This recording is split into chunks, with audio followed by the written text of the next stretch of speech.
Good evening. Welcome to the Crime and Disorder Joint Scrutiny Committee. There are no fire alarms scheduled for this evening.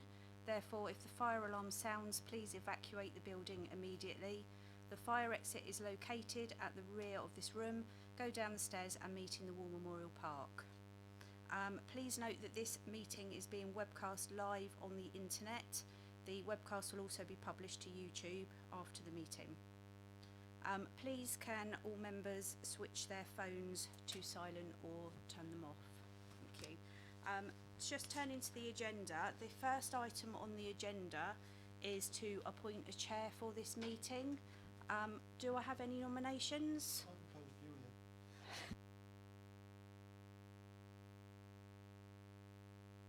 Okay, so that's Councillor Miller.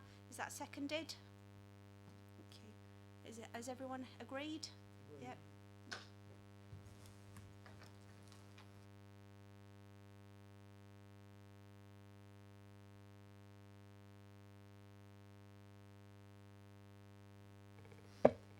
Thank you, Julia, and good evening, everybody. Councillor Paul Miller. I've been around this place 10 years, so I'm also chair about 2 of the committees, so I'm fairly used to sitting up here. The one thing I would like to do is quickly run around the table. If everybody would introduce themselves and just say who are they representing, because there's some new faces to this committee this particular evening. It also gives Julia a chance to check the attendance. We've got 3 apologies, which I'll come to in a second. So if I could start. Could you use your microphones? It's the button on the right-hand side and the silver buttons on the base of the microphones. My microphone overrides all of yours, but if you keep your microphone on, you mute out everybody else's, just to let you know. Right, Councillor Gardner, Basingstoke-Dean. Councillor Taylor, Basingstoke-Dean. Steve Forster, Hart District Council. I'm also a Hampshire County Councillor. Lee Jeffers, Councillor for Rushmore Borough Council. Councillor Crawford, Councillor for Rushmore Borough Council. Kirsty Jenkins, Head of Community Services at Hart District Council.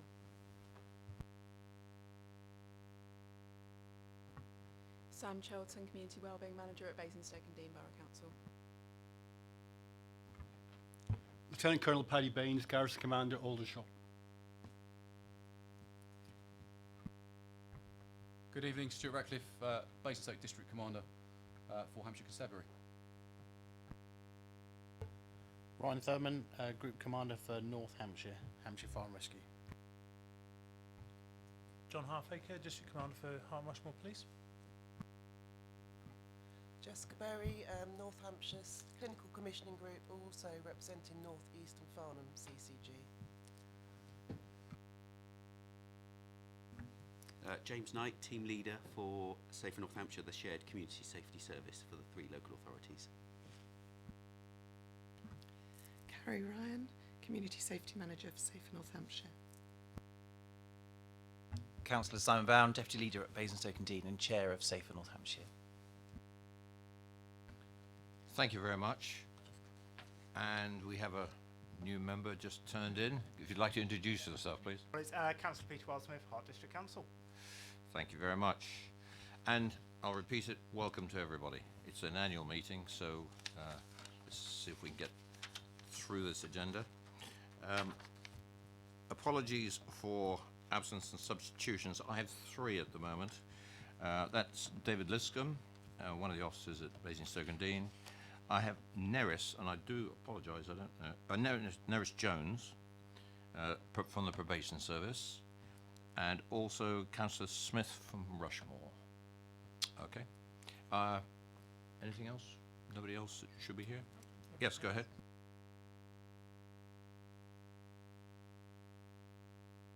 Thank you very much. Could I ask you to use the microphones, because it's the way that we get on the webcast, we can actually reinforce afterwards, because it gets played onto the onto YouTube, and we can get a more accurate set of minutes out. Councillor Gardner. Is this meeting being webcast? Because you haven't said so. Yes, Julia did actually. Are there any declarations of interest? I hope there's going to be a lot of interest around this table tonight. But any declarations of interest, conflicts? Nope. Thank you. I've got no urgent matters that have been presented to me unless somebody has a burning issue that they would like to bring up that won't be included in the rest of the evening. Nope. Okay. Now, I'm not sure because of the actual attendance to the last meeting, but the minutes of the last meeting held on the 11th of October 2018, I need to sign those off as accurate as long as we've got an agreement within this committee that the accuracy of those minutes reflects what happened last October. Do I have agreement that that is the case? Yes, go ahead. With reference to the street pastors section on page 8,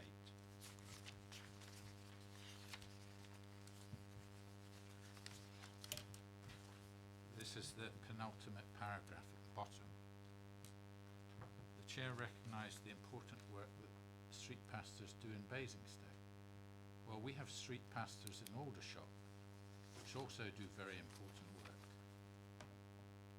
And when I was the mayor of Rushmore 7 years ago, I gave them a grant of £2,000 in order to equip them with uniforms. So I think they should be mentioned as well.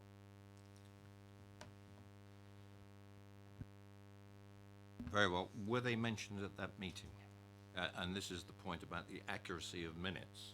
To put in something that, yeah, and your honourable work that you did in the past is recognised, but we just have to make sure that was it included in the meeting. The question I'm asking is the chairman is was from Rushmore. I don't know how he knew about street pastors in Basingstoke, but he should have known about street pastors in Aldershot.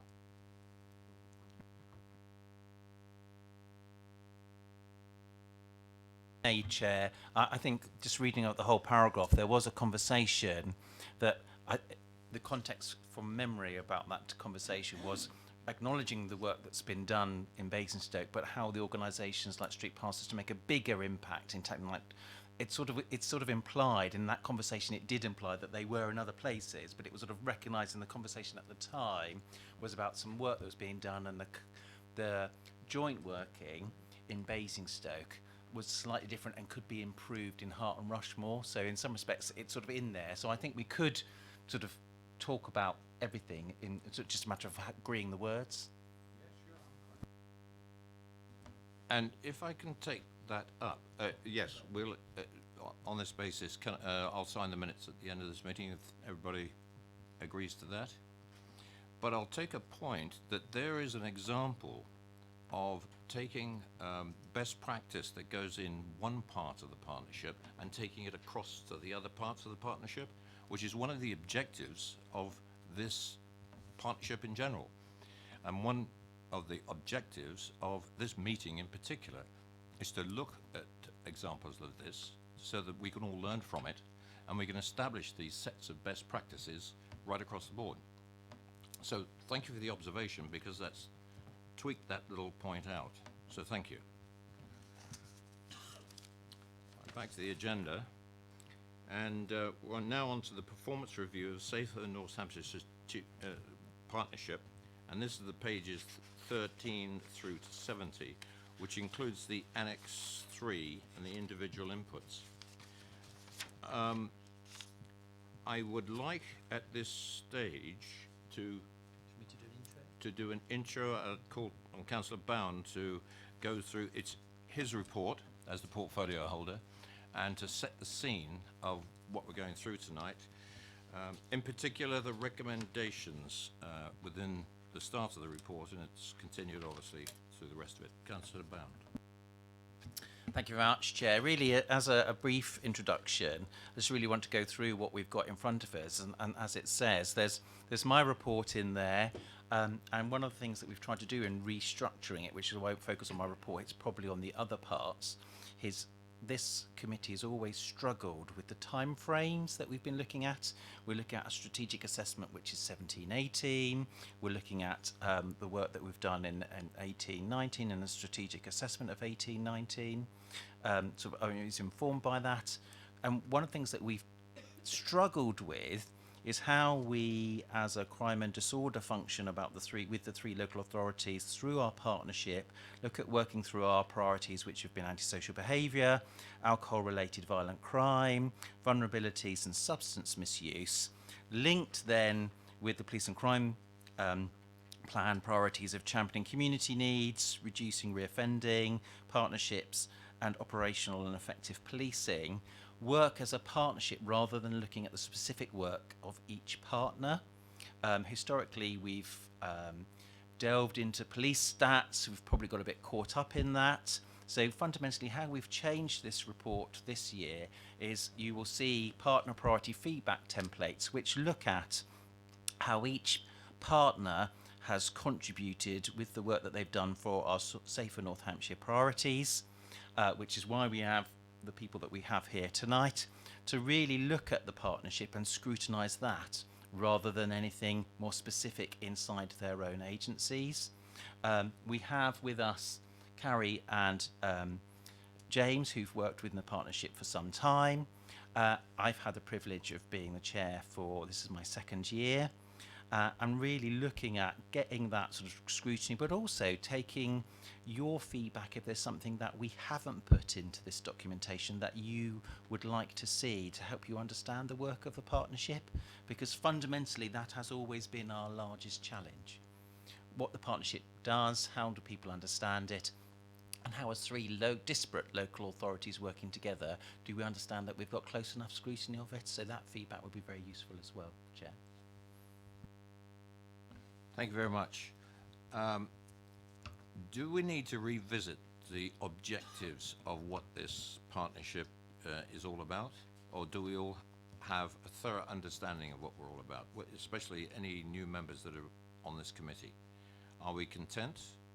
Because it's all included within the report, and hopefully we've had a chance to have a look at that. The various aspects have been highlighted by Councillor Bound, and I would like to jump across to page 21, the strategic assessment, and work our way through this. Again, we're not looking at particular incidents. I would like some feedback from any of you, especially the authors of the particular pro forma, of whether you consider the method of capturing your reports is the right one. Are we missing something? Do you find it's not the right kind of content that you wish to see? Those are the kind of comments and feedback that we're looking for.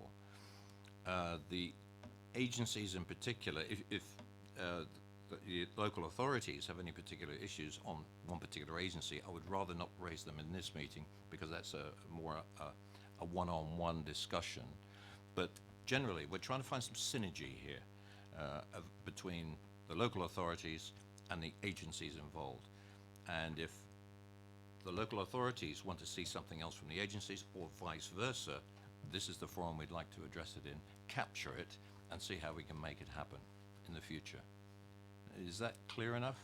Councillor Gardner? One thing that isn't clear from the strategy, and we're looking at the 18-19 strategy, is how successful it's been, because the pro formas tell us how what was done and how the data's been captured, but it doesn't actually tell us what the data is for this later period. Officers, would you like to have a go at that one? Yeah. Not an easy, straightforward one, I agree. The data is compared during the 18-19 strategic assessment, where it looks back on that element. And obviously we review the 18-19 pro forma, so going forward it may be a recommendation that we'd like an update on the data of where we sit now compared to the 17-18 data that sits aside, if that would help. Not just the data, but the success of the strategy. Are you content with that? I'm content to have that recommendation. Fine. Could we make a note of that as a recommendation, please? And then we'll address that at the end when we have a summary. One thing that may be worth noting, what it will do, of course, is we'll have almost an interim position, which will then have to comment on how it's then changed again, if it has, then when we do the full year. So I'm just thinking, I think it absolutely identifies a consistent issue that we've had, but I think this is something about, doing it and then doing it again, because that is what will happen. And again, I'll be interested to see if there's any difference. So how successful we think something has been halfway through to how effective it's been the full term through, if that makes sense. Councillor Gardner. I can understand the half-year review, which is mentioned in the report, but it doesn't actually tell us what the results were of the half-year review, what was changed, and it doesn't really tell us whether the strategy failed and therefore was changed, or whether it was successful and it needs to be done again. The strategic assessment is a process by which we take in data from a really broad range of agencies, and we look at that data to inform our priorities. So it will take police data, fire service data, data that's provided by the Army, and CCGs and the probation service. We'll take that data in, we'll analyse that data so that we can understand what our priorities are for the coming year. As part of the strategic assessment process, then there will be recommendations made based on the successes of things in the past. So I understand what you're saying about the strategic assessment, but that has a very particular function. I think what we're talking about here is the pro formas that have been completed by the agencies, which we will then be able to look back on and measure some success out of those, which in future years we can feed into the strategic assessment. But this is the first time that we've actually approached it this way, so for that reason, so that we're able to give a more qualitative answer about how successful something was. Okay.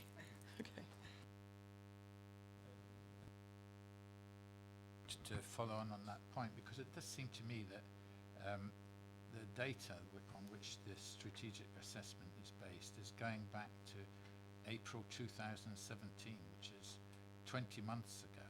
And it does seem to me that in a sense, with modern information technology, we could be much more up to date on the data that we're based with. So for example, I think that monthly we get reports from the local police about what's going on in our areas. So we know the latest picture in our areas a month ago, yet the strategic assessment's going back 20 months.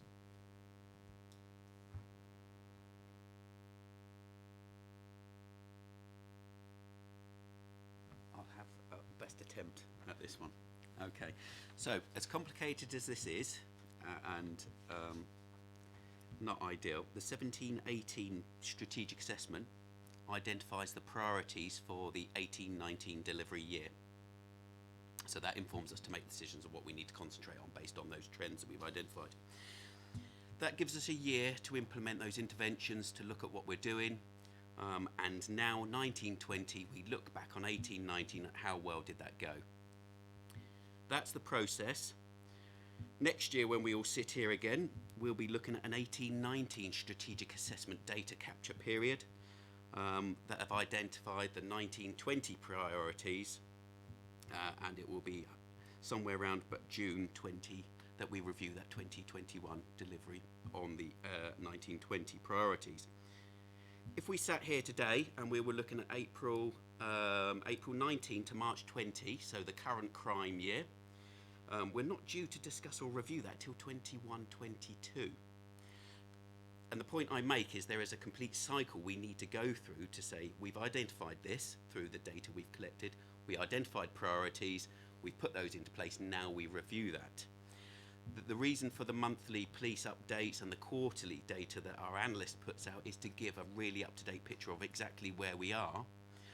And I take a little bit of learning from that as we go forward, we can put an impact update on the interventions we put into place, but the process is very much set in obtain the data, assess the data, identify priorities, review the delivery. I think that's exactly my point, is that from the outside it just looks really cumbersome and slow compared to what's possible using modern technology, information technology. Sorry, you asked for comments.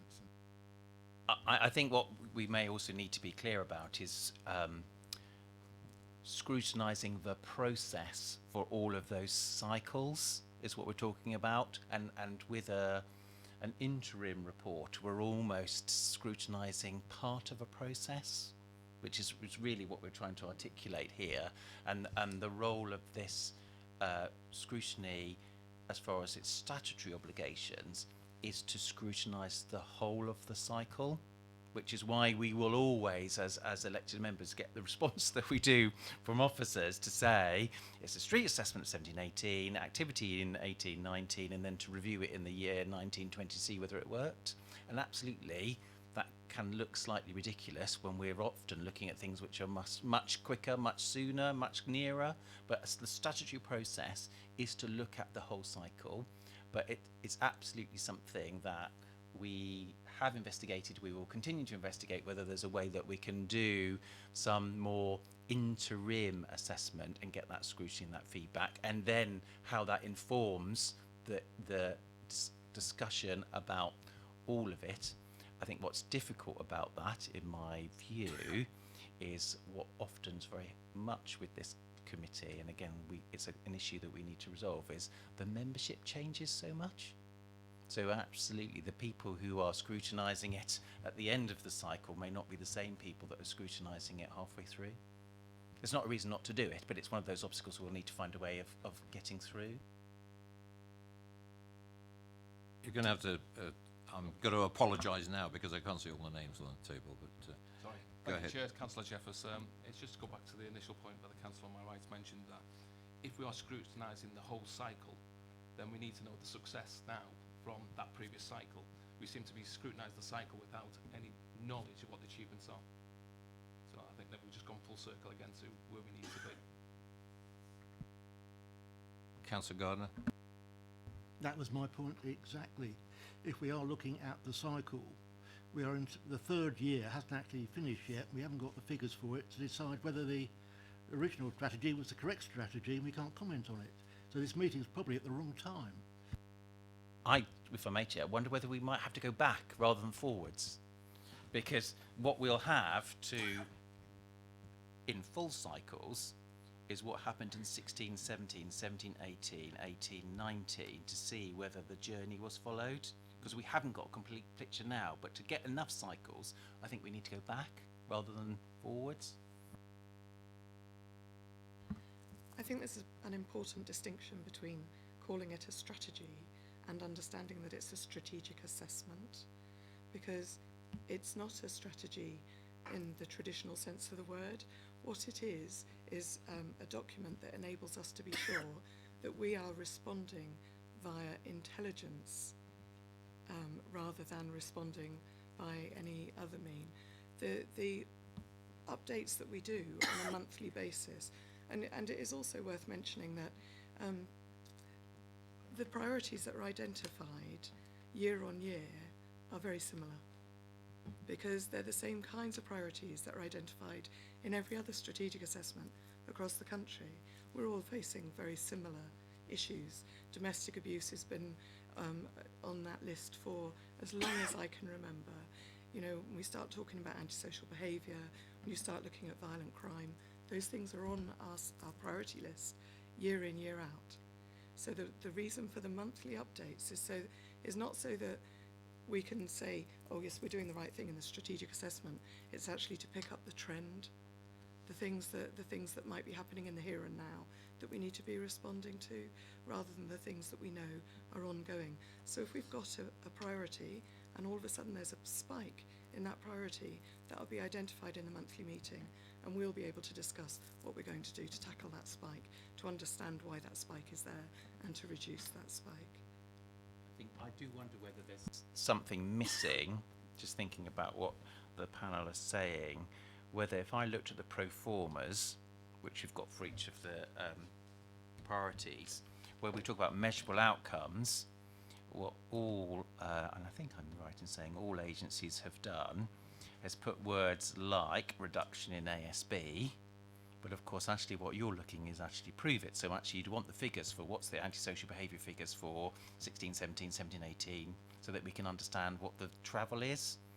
So there is something there that perhaps, because this is the first time we've used the pro forma, that maybe we need to ask for some data that would give members some confidence that action's been taken and it's had an impact, or if it hasn't, then actually there's some explanation, because I suspect what we'll get is that it stayed the same in reports, but the nature of the incidents has changed, because that tends to be the conversation that we have a lot, that actually reduction in antisocial behaviour, probably the next cycle when we do this, it'll be a reduction of antisocial behaviour. We'll look at the figures and there'll be some narrative that says, in this district, we reduce this, but those numbers will then replaced by something else that still hits the antisocial behaviour category. So I think that's just something we might want to look at, to say, well, actually, when we say measurable outcomes, where's the data? And if the data needs to be explained, that the explanation is there as well. Could I also point you towards talking about antisocial behaviour, page 28 of the report, and there gives a timeline and the number of occurrences with ASB over that timeline. And I think that's a typical trend graph over time, and that's probably what we need on several of the categories.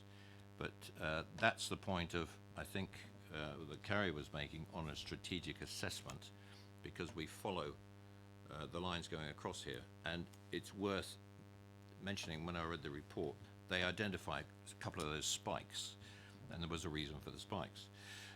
In one case, it was weather. You know, you get a certain kind of weather conditions, and there's a spike in antisocial behaviour. But is everybody content about that discussion, about having an understanding of where we're going from here? Because I'd like to start looking at Appendix 3, starting on page 49, because I think in here it says, and this is the one that's been put forward by the Basingstoke, Hart and Rushmore Shared Community Safety Teams, in one of the panels, and this is where I'd like some feedback, if possible. Insert below how you worked in partnership 2018-19. It's not data, it's how you worked. And I think that's why we're sitting here now, because that 18-19 is the time frame, and we want to know how you've been working. In here is where you put something didn't work, or there was a challenge, a specific challenge. This is the point of the pro forma. This is where you have the opportunity to put in there how you were working. Was it successful or not? Because it's subjective. Some of it's subjective, some of it's objective.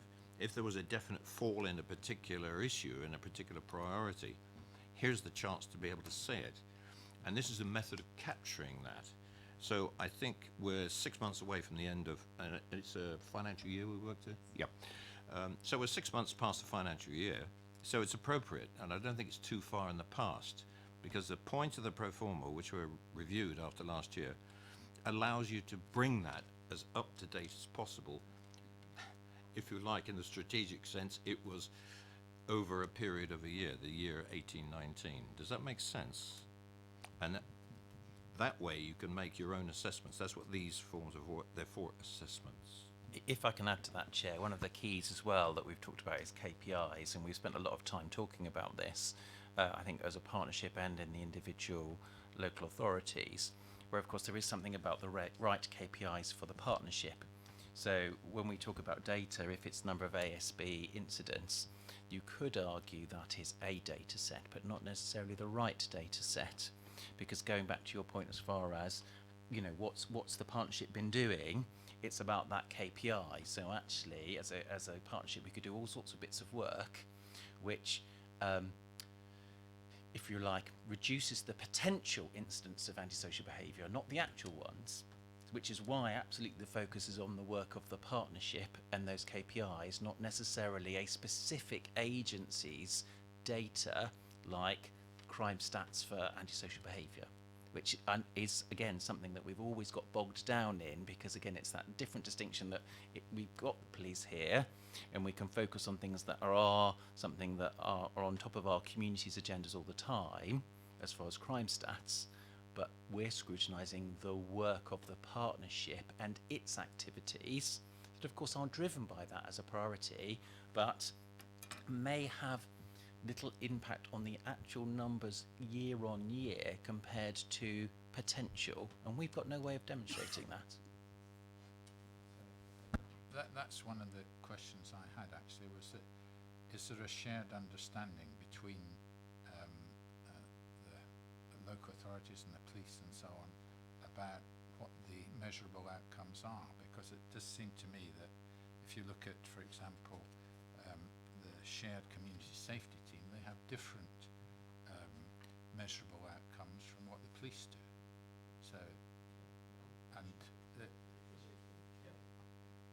I don't understand why they should be. I mean, surely we're all about wanting to reduce antisocial behaviour.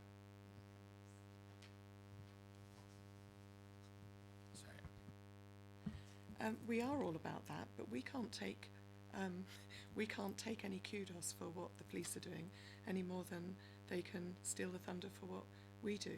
So the ultimate goal is to reduce antisocial behaviour, but there isn't just one way to do it. There's a myriad of ways to do it, whether that's through having antisocial behaviour contracts where we expect people to sign up to abide by certain rules, whether that's to get injunctions. That's not all police-led. We can do those, we can get things as a council, we've got powers that we can use, but it is about us all being able to sit around a table and talk about what those tools are and how we intend to use them and how we can complement the work of each other by sharing information and those sorts of things. I certainly, you know, that if we were doing a 5% reduction anticipated around antisocial behaviour, but we were only using police data, how can any of the other partners take any credit for that? That's just not how it works. So it's about finding the measurables within each parameter of work and saying, well, yes, this is what we did, and this is what the partners did, and this is what the police did, and this is what the fire service did. Because the fire service will tackle incidents of antisocial behaviour around fire setting. But they won't use the same processes we use, for example.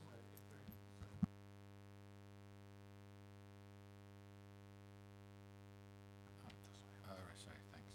Shared community safety team, they're recorded antisocial behaviour incidents. So they're recording them. The police, they're reducing them, it says. They're aiming to reduce antisocial behaviour. So how do the two work together? That's what I'm interested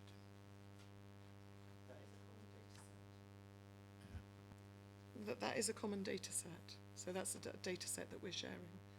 So yes, we're recording incidents of antisocial behaviour, and our intention is always to reduce them. You know, that's what we strive to do, is to reduce incidents of antisocial behaviour. But as I said, antisocial behaviour comes in lots of different guises also. It's not only about children being a nuisance in a park, it's about nuisance vehicle owners, it's about adults who are causing antisocial behaviour. There's a whole gamut of antisocial behaviour that falls into, so we have different bands that we're looking at as well.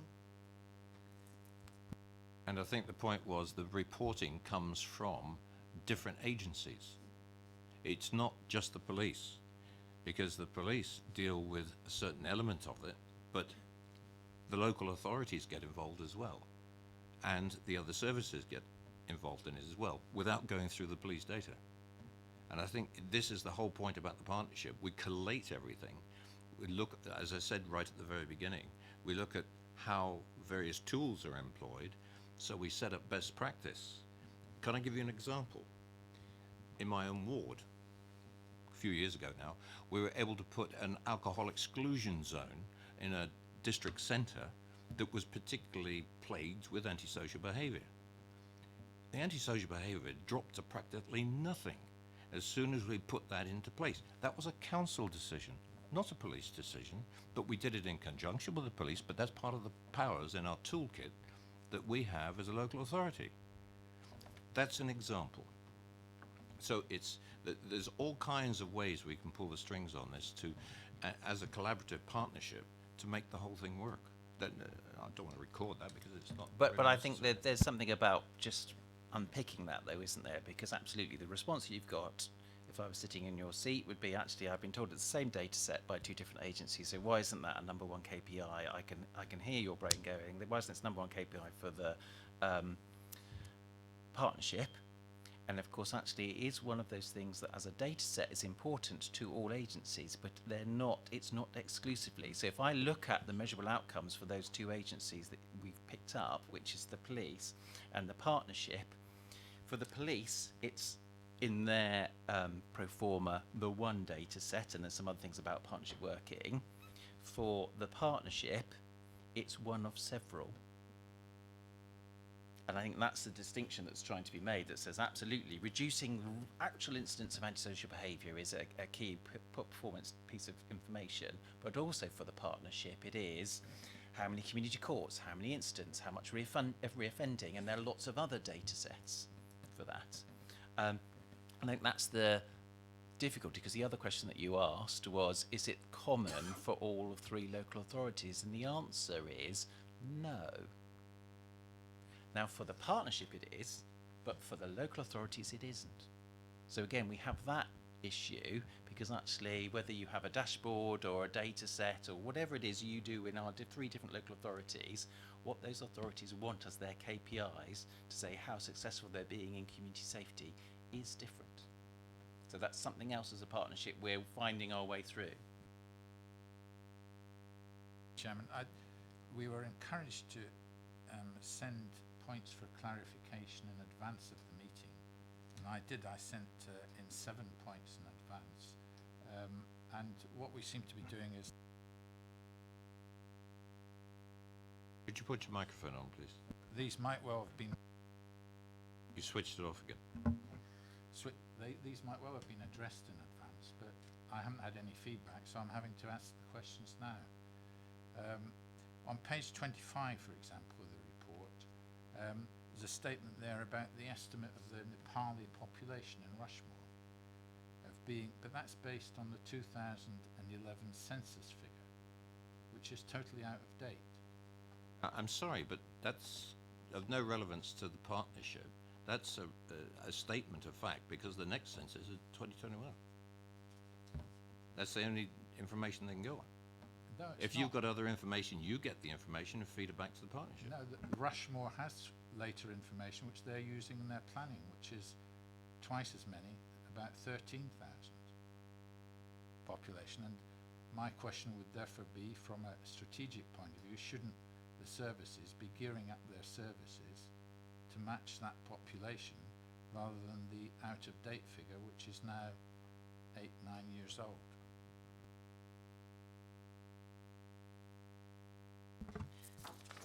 I do have your questions here.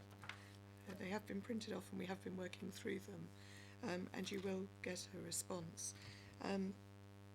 That question is something that I will need to take back to our analyst, because she isn't based in Rushmore, doesn't necessarily have access to or easy access to all of Rushmore's information. But I will take that back to her about the numbers. We've always historically worked off the census. That's how we work, but we can look at that to make sure it's a more accurate reflection. So I'll take that on, and thank you. Councillor Gardner. On the subject of antisocial behaviour or antisocial behaviour, measurable in outcomes, there are lots of instances of antisocial behaviour, and over the years the instigators will be different. The occasions will be different. One useful measurable outcome would be how many incidences of antisocial behaviour were actually resolved. Do we actually have a success and stop? We do, so we would call that reoffending, so, and we do measure that.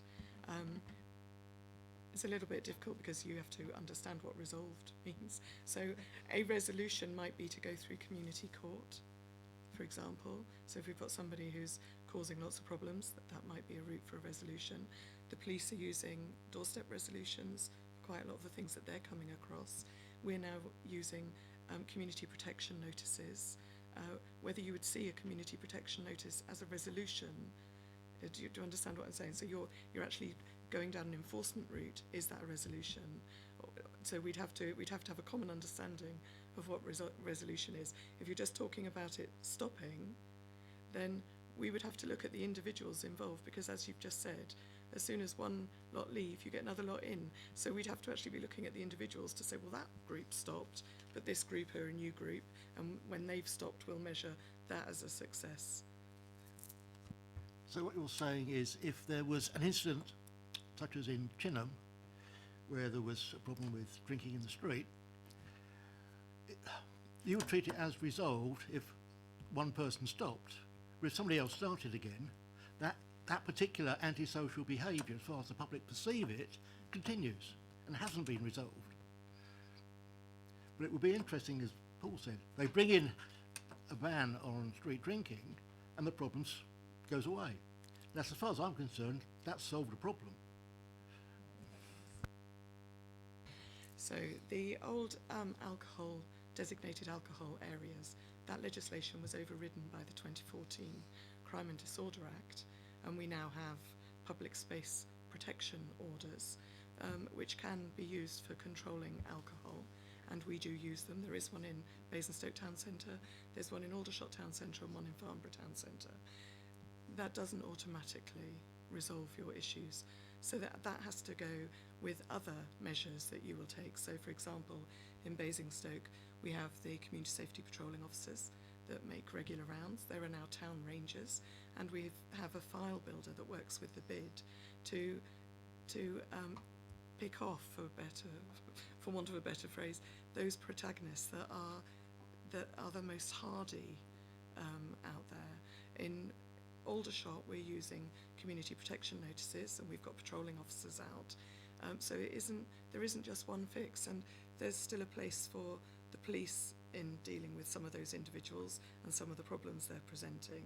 So yeah, it's not as easy as just saying we're going to stop people drinking and then all our problems will go away. I wish it was.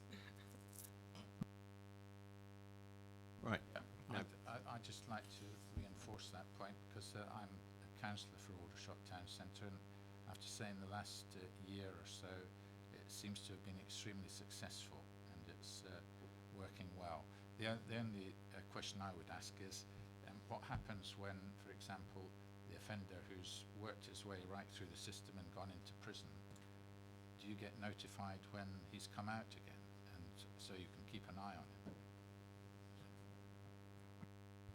Yeah, Alex, around Aldershot Town Centre in particular, and this, I'm trying to use this as a way of reinforcing exactly what Carrie's saying, is that antisocial behaviour is such a broad term, and certainly we had some quite nasty criminality involved with a relatively small number of individuals in Aldershot Town Centre, going back probably 17 into 18 and then through 18 into 19. And some of those could be dealt with by the patrolling officers, whether they be from the council, PCSOs, PCs, through relatively low-level measures. Some of them we could not. So in partnership we worked to identify the main offenders, to build cases, which were not quick to do, but it took some time and dedication, to build up cases, get people convicted through court, and then take on the more serious levels of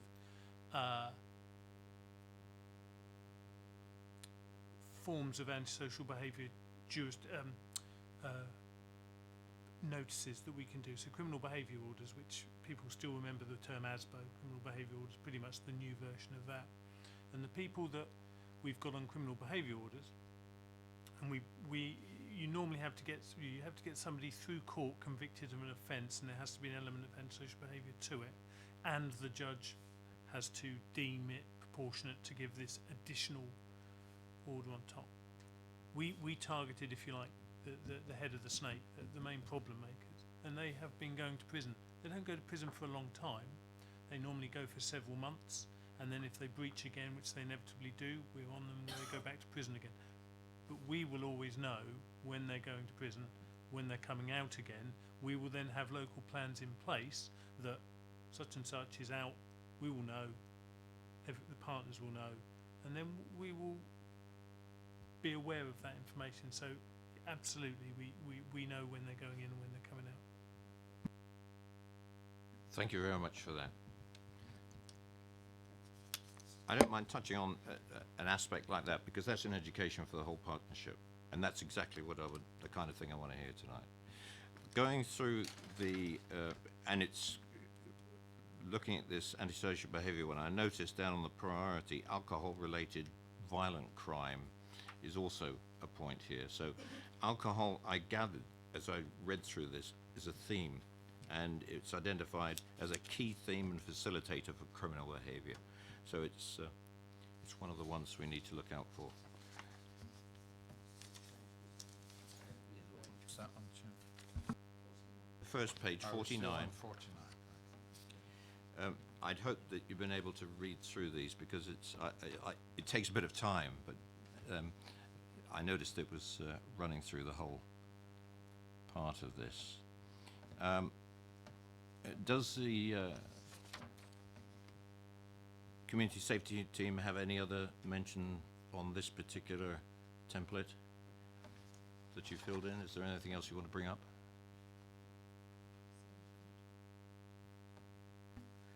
Not particularly, Chair. Community safety team continue to work on the priorities on behalf of the local authorities through multi-agency working and interventions where evidenced.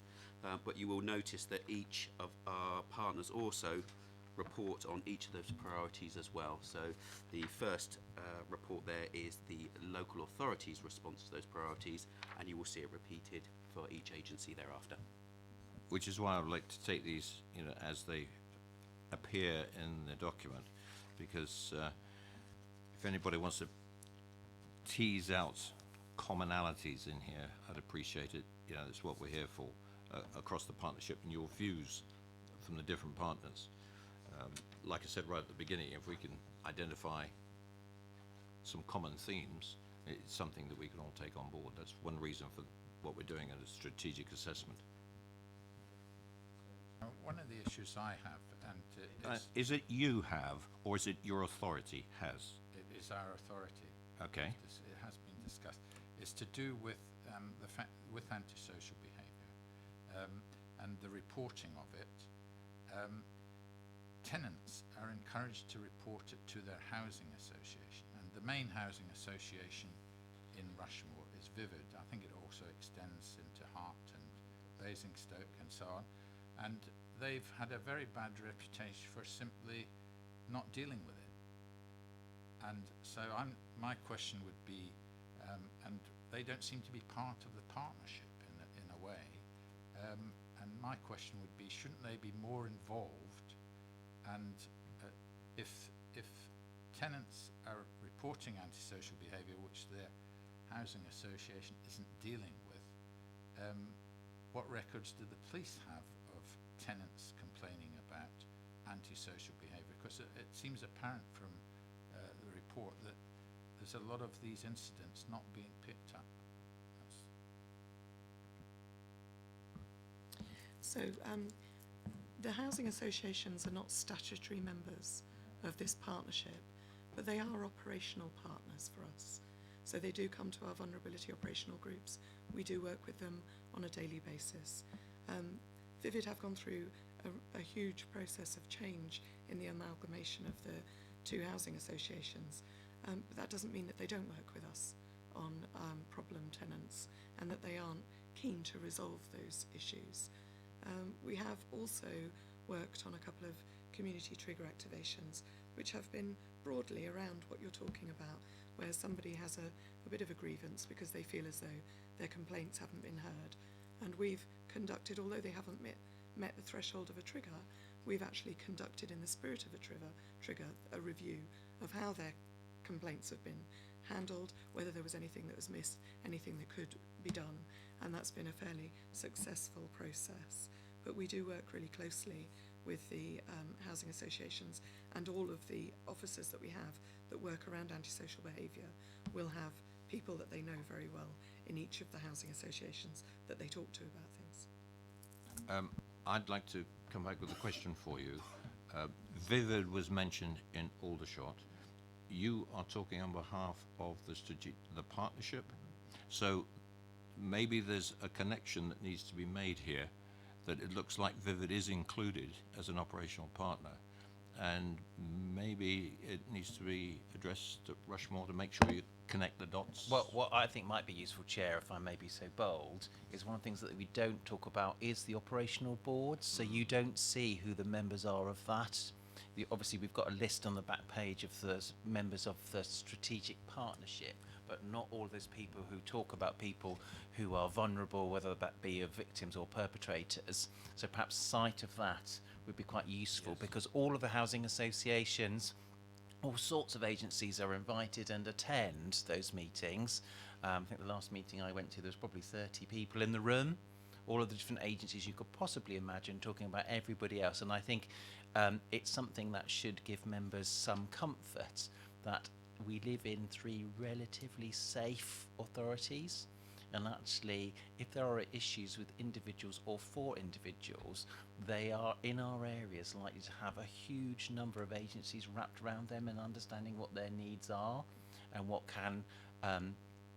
we can do together with those vulnerabilities that they have. So I think that's one of the things that I've spotted, because that shocked me when I went to Vulnerabilities Operational Board, how many people were in that room talking about a relatively small number of cases. It is also worth saying, and I'll put it out there, housing associations are a font of information. They have so much information about the people that we talk about on a regular basis, because they are tenants. And if they're not current tenants of one housing association, they will have been previous tenants of that housing association and moved on to another.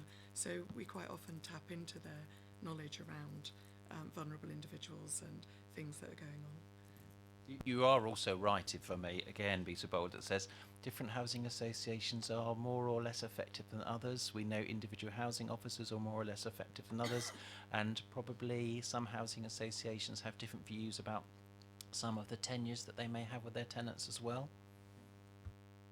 Councillor Gardner. On page 50, alcohol related, education assessments in schools, what age range are you looking at? Because obviously if you aim it too low, you're in danger of glamorising antisocial behaviour. If you can't go too high because they're not in school, but the sixth form colleges, BCOT, and to some extent further education, is the opportunities actually hit the right age range that people are actually going to be out drinking. So we are in senior schools, because although they are not in the age range, they are also out drinking. So we do an awful lot of work in the senior schools, not as young as year 7, but years 8, 9, 10. And we do go into tertiary colleges and talk about the hazards of drinking, more than in relation to making decisions to drive and do those sorts of things. So. Really excuse the pointing. A question of the whole section of the report. It's saying the work which was done in 2018, 2019, so it's what was done, that's correct? The whole report... It's the assessment of that particular, whoever's writing the report, of what happened during that particular timescale, yes. The whole thing reads like it's a copy and paste job from an action plan, not what was actually done. That, quite frankly, sounds like a challenge. Just from the point of view of my confidence in it, of were all the points done, when if it's something which was done, you're going to refer to it in the past tense, where it just sounds like it's been copied from the action plan of what we're going to do, and then it says what the measurable outcomes could be, and again it just sounds like it's been put down what they could have been, rather than actually putting anything behind any of those measurable outcomes.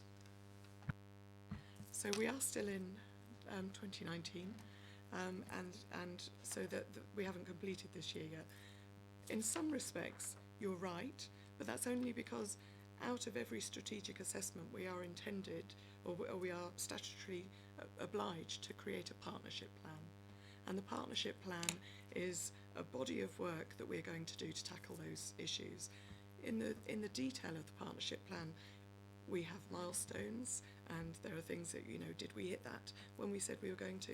If there are hurdles that we need to get over, what are those hurdles, and how are we addressing that? And we had a steering group meeting Monday last week where we were asked to represent that in a single chart as a front-facing, which we will do in the future. So, yeah, it is a lift, if you like, from work that we're doing, but that doesn't mean that it's not work we're not doing. It is work that we're doing. We've chosen to represent it in a different way to try and aid this process, but it is stuff that we are doing and that we do on a regular basis. So I'm sorry it doesn't read like something that we're going kapow kapow, but it's kind of bread and butter stuff to us. Thank you, Chair. Just in relation to both the alcohol and the substance misuse, you say delivering the secondary schools, is the uptake by all secondary schools taking that opportunity, or are you struggling to get into those schools? Only because I know one of my local schools who used to have it regular and they're not having it now. Schools are notoriously difficult when we're approaching them and saying, we'd like to come and do some work with your students about drugs, that we get the reaction that, well, that will give everybody the impression that we've got a problem with drugs. The schools that we have been going into for years get it and are happy for us to come in, and they timetable us to come in every year when they're doing the timetables. But there are schools that, for example, we've been in previously, they've had an issue, we've come out, so if they've had an Ofsted report that hasn't been very favourable, they close ranks, and any externals get pushed out. So we will just keep knocking on the door until things are steadier for them and they talk about letting us back in. Just a consideration, a lot of this used to be delivered by Rushmore Healthy Living. I think they're a voluntary organisation that may give you a key to some of those schools if you get in touch with them. Councillor Gardner. Following on from that, you talk about the things you are doing. You'd actually say where you are doing them, where the gaps are, which areas would you like to carry on doing these things where you haven't done at the moment, and are there limitations on you apart from the obvious resource limitation which prevent you from carrying on with that strategy and making it more comprehensive? So it's a very complex picture of how we are funded across the three areas. Education was something that was already in heart when this team was first amalgamated, and education was something that at that time they wanted to keep going, felt very strongly about. So the schools that we are really established in are schools that are in heart, and feeder colleges in neighbouring boroughs, particularly in Rushmore. But that doesn't mean that we haven't done work elsewhere in other areas. And what tends to happen in other areas, if there's a school and they're having an issue, they contact us and say, is there any chance that you could parachute in? So if I give you an example, we've done work in Borkhurst School. We've been into pupil referral centres where they've been having particular issues. We've done work in Fernhill, and we're in Alderwood. Sorry, it changed its name. So we do go into other schools, but outside of Hart, that tends to be on request, and we only have one education officer whose main focus is the work that she does in Hart. Well, moving away from schools, I'm thinking more in terms of the road shows that you carry out. We do them everywhere. Literally everywhere? Literally everywhere. So we've just had one in each of the boroughs in the last month. We do them in rural areas. We go to high footfall areas. We'll stand outside. I think we've been outside a feed and grain store. So where we know that there's an issue with burglaries and with shed and garage burglaries, and we will go out in response to that. So the road shows that we've done recently have been around Christmas and people making sure that, you know, they're keeping their properties safe over Christmas. But yes, we've done them everywhere. And I suspect, I'll be right with you, I suspect that kind of level of detail is what is behind these pro formas that you see here. And if any of the members certainly want any more of that information, they can go individually to the various agencies or to the safety team to find out that particular information should they wish. Yes, sir. Thank you, Chairman. I think it was Councillor Bounds who said we're fortunate to live in an area with very, very low crime, relatively, and I fully concur with that. It doesn't address the fear of crime, but I just wanted to comment on what Carrie Ryan just said. Those high-profile visibility events like we've just had today, and the PCSO surgery that's arranged for Hartley, Whitney and things like that, have a huge impact in reassuring the public. And I just wanted to thank you for that, because I think it has a huge impact on them then supporting us and actually reporting those antisocial issues and crime, etc. So it's the combination of reassurance supported by visibility with support from the community that I think will take us forward. Thank you for that, because I consider that another example of where we're supporting the police, because I know police intelligence relies an awful lot on the general public. You know, if things happen, it's how they get it. And what you just cited as an example is a classic example of educating the public and saying, you can help. And that's how this partnership should be working. And this is, you're coming back to my original points right at the beginning of this meeting. I'm going to move on to page 52, because I'd like to go through these. Sorry, can I just raise, following on from your point about partnership, Chairman, looking at the pages we've just been discussing, 49 to 51, one of the organisations I'm involved in Aldershot Town Centre is called the Vine Centre, and it mirrors very much exactly the priorities that the partnership has, and would really like to be more involved as a, I don't know, almost in the way that the housing associations are. So the Vine are members of our vulnerability operational group, so we are already working closely with the Vine and sharing information, which is a two-way street because they have lots and we have lots, so we are still working very closely with them. And that makes the point of we will publish the members of that operational group, so we're all educated and aware of the connectivity. If you like, this is the strategic committee that sort of looks at this, but there's an awful lot going on underneath the surface, and we just don't have the time or the, you know, the brain capacity, I think, to absorb all the information from all the various connected organisations. Can I move on to page 52? And this is Hampshire Constabulary's turn now, and the various priorities, when we come back to alcohol-related crime and everything else. And I wonder if somebody could make just a comment about the content of this particular template. And as we go along, you know, you've heard an awful lot about under these particular headings. Your commentary would be very welcome. Well, this particular one is for Hart and Rushmore, so I'll speak to that. Stu, I'm sure, will have his own. So I basically wanted to do this. I didn't want to do a full précis of what antisocial behaviour in Hart and Rushmore over going back, as we say, nearly 2 years. But so I wanted to put the highlights, the things that we were really focused around. We called it Op Cadbury, which was our coming into the period we're talking about now. The Aldershot Town Centre issue was a particularly pressing issue on partners, not just on the police, on partners from the community, from the business owners in the town centre, and that was really one of our policing priorities at the time, as well as with the partnership. I'm very grateful for Councillor Crawford for mentioning the fact that there was a lot of good partnership work and got a lot of changes, but that didn't happen overnight, and it didn't happen by police only. A lot of good involvement. I wanted to raise that as really a really good practice, really, exactly how as a partnership we should be working.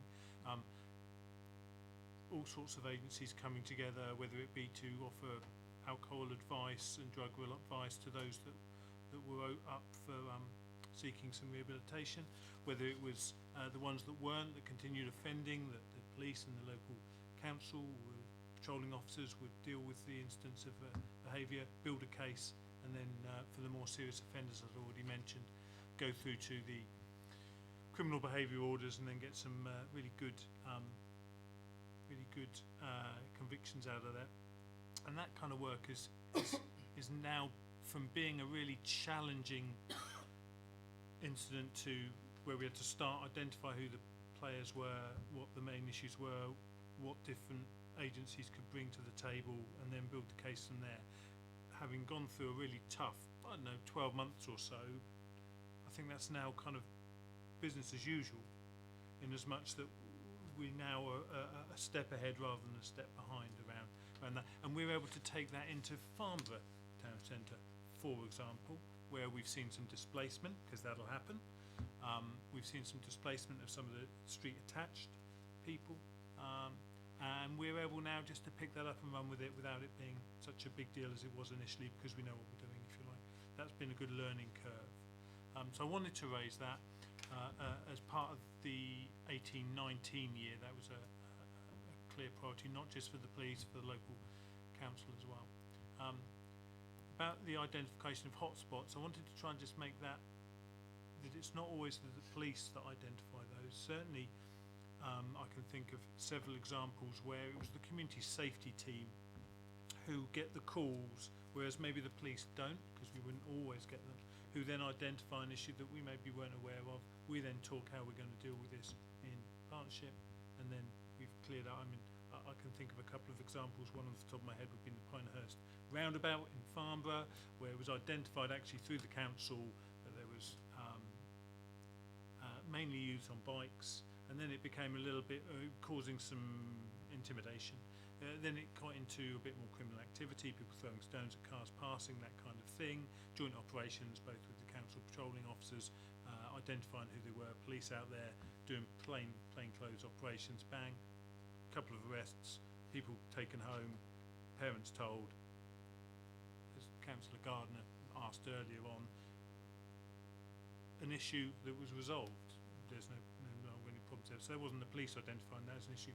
That was a local community safety partnership. Moving down with alcohol-related violence, now that's not all about the activity that uniformed policing are doing out on the street. That's far more complex than that. Nighttime economy management through licensing officers, whether it be the police or licensing officer. We're very lucky we've still got a dedicated experienced police officer working as a licensing officer, working very closely with Hart and Rushmore, working with the management, being very strict with their conditions when they are not pulling their socks up, and being fair when they then change their practices, bring in new staff and start to comply. That makes such a difference around the town centres. If the management is good, if the door staff are good, if the place is well run, that just has a huge impact, and it then draws less on the police requirement and the other resources to clear up the mess that happens afterwards. So it's not. I've mentioned test purchasing. We do those throughout the year across both Hart and Rushmore. That working in partnership with the licensing, the Opcabry that I already mentioned in Aldershot Town Centre. There was a link to some of the local establishments providing alcohol to the people who were causing the problems. So that was a way that the licensing people could get involved there. Alcohol-related violence also obviously does impact around our domestic violence. And we've got such a very well embedded partnership led by Karen Evans, who's employed by Safe North Hants, who's got a fantastic group of people that works with her, including the police, but with her around prevention and protection of people as well. That we're in a fairly solid position around that, but alcohol related does fuel that, and it can be seasonal, as you already mentioned. It can sometimes be event or weather related, so we're aware of that and we're looking forward to it. Vulnerabilities, well, from a police point of view, we track and manage our more vulnerable people on the district, and that'll be anywhere in Hampshire, but we do that, and by that we talk about people that are at risk of criminal, sexual or criminal criminal exploitation, sexual or criminal exploitation, mainly children. We look at dealing with those nice and early, but we also look at high risk domestic violence, repeat offenders, we look at repeat callers, and that's not just the police, that's through the Vulnerabilities Operation Group. We'll look at who is calling us the most, why are they calling. Sometimes it's mental health, sometimes it's antisocial behaviour, sometimes it's a particular crime issue, sometimes it can be many different things. So we review those, and those are brought up at the VOG, where there are multi-agency people, and sometimes it can be housing association that are best placed to deal with that issue, and they will deal with it. It could be a mental health referral, so we will go down that line.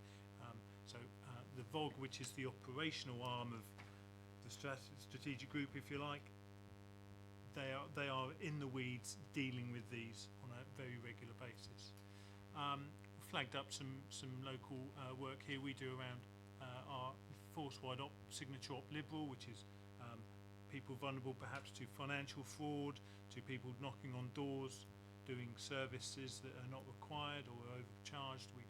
We do a lot to try and identify those people, and we don't do it ourselves. We work with the Fire and Rescue Service as well to help those kind of people. So around vulnerabilities, within Hampshire Constabulary we use the term high harm quite a lot.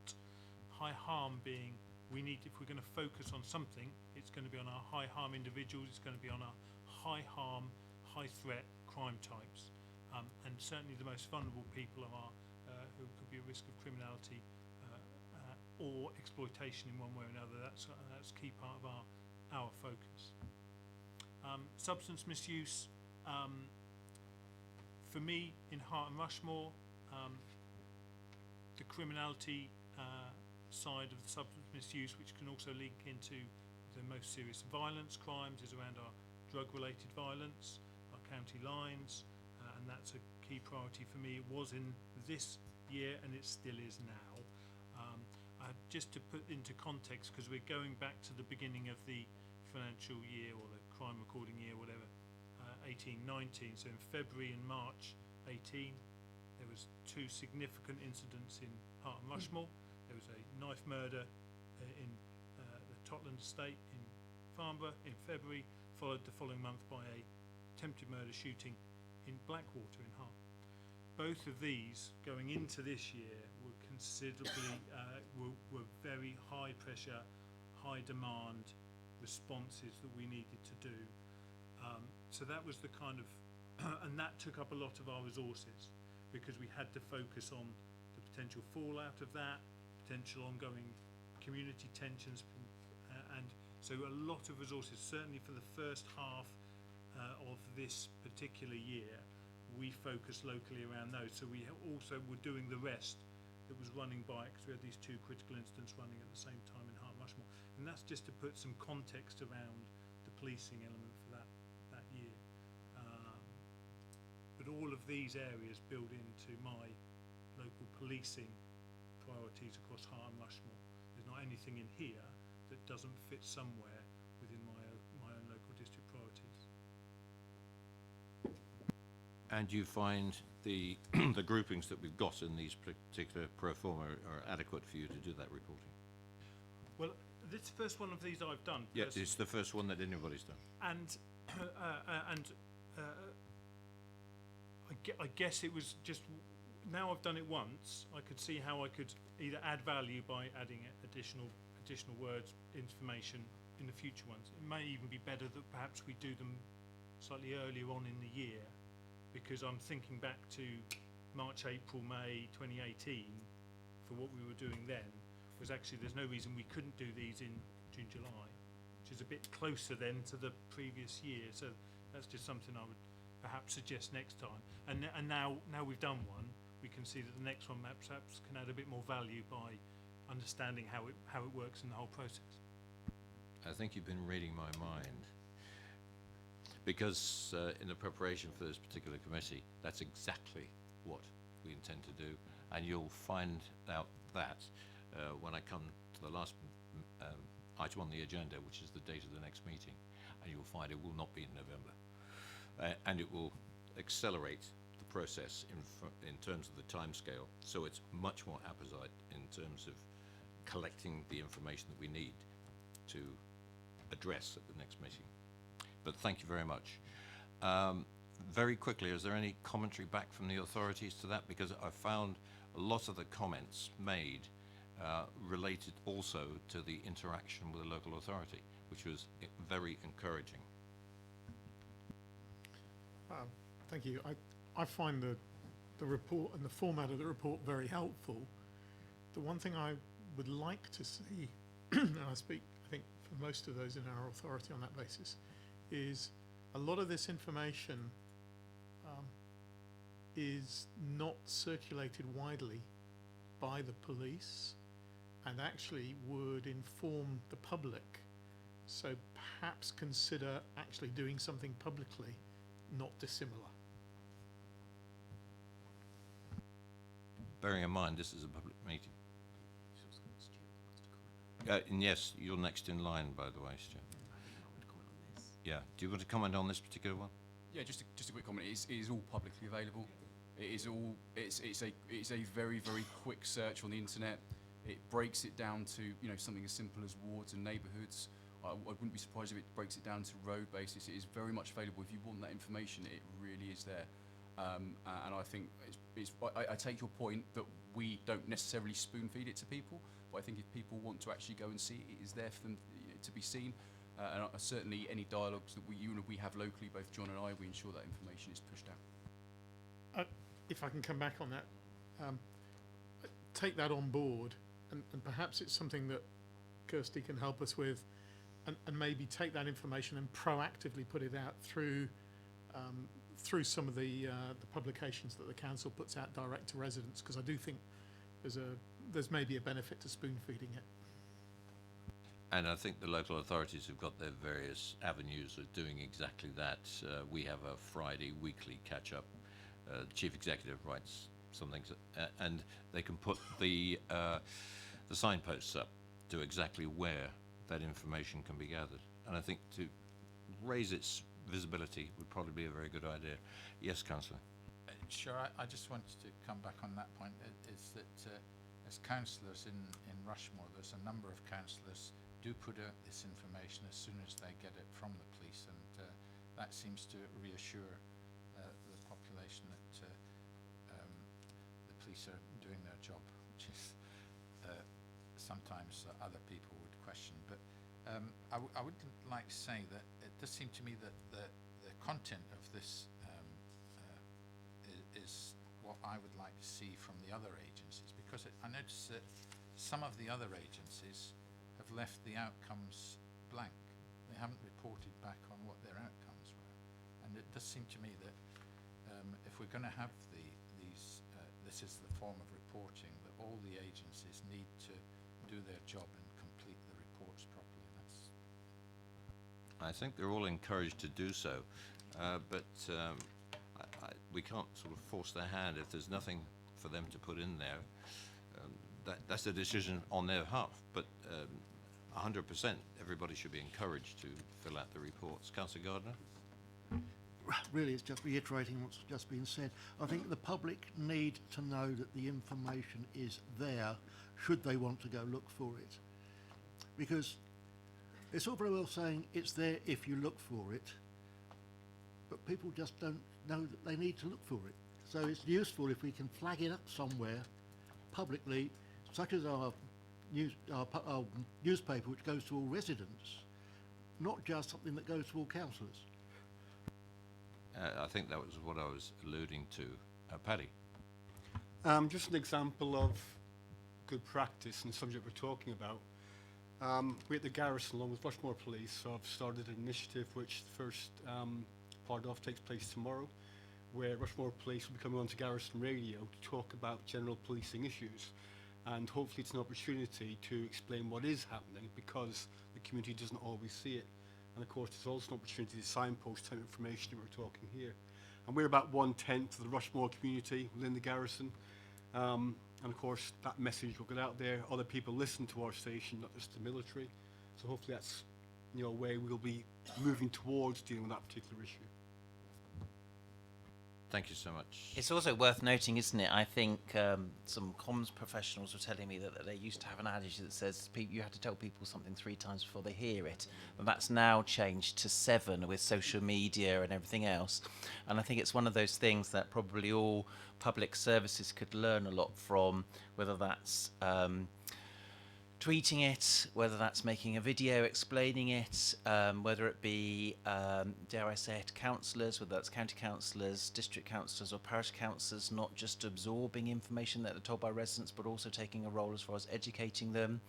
That is particularly challenging to understand the criminal justice system, and I'm sure our residents would want us to do it for the health system and the education system, to say, well, this is how you work with it, this is what the activities are. We often, if I thought about the work, because we have lots of interactions as local authorities, we also have representatives on the police and crime panel at Hampshire and the Isle of Wight, you will always talk about visibility, but of course visibility has changed today from what it was 40 years ago.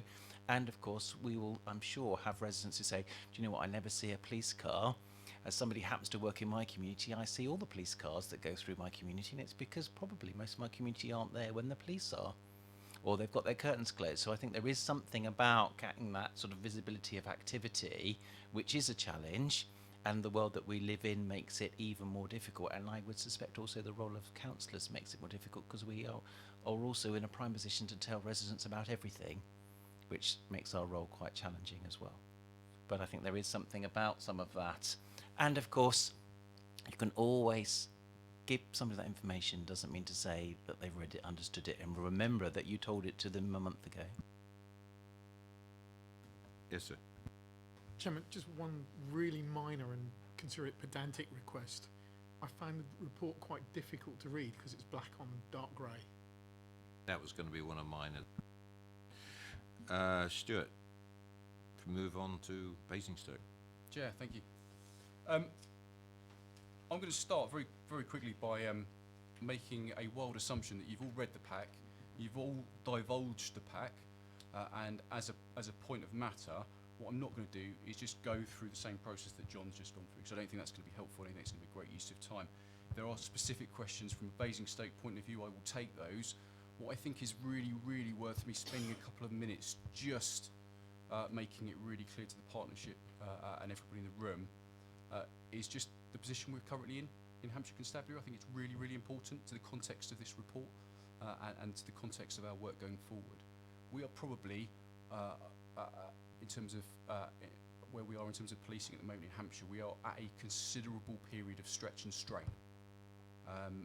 And the fact that there are nodding heads in the room that understand that is really, really good. It's really, really welcomed because you will understand the stretch and the strain that we are currently under. And it is probably the largest probably point of stretch and strain that we've been under for almost a generation of policing.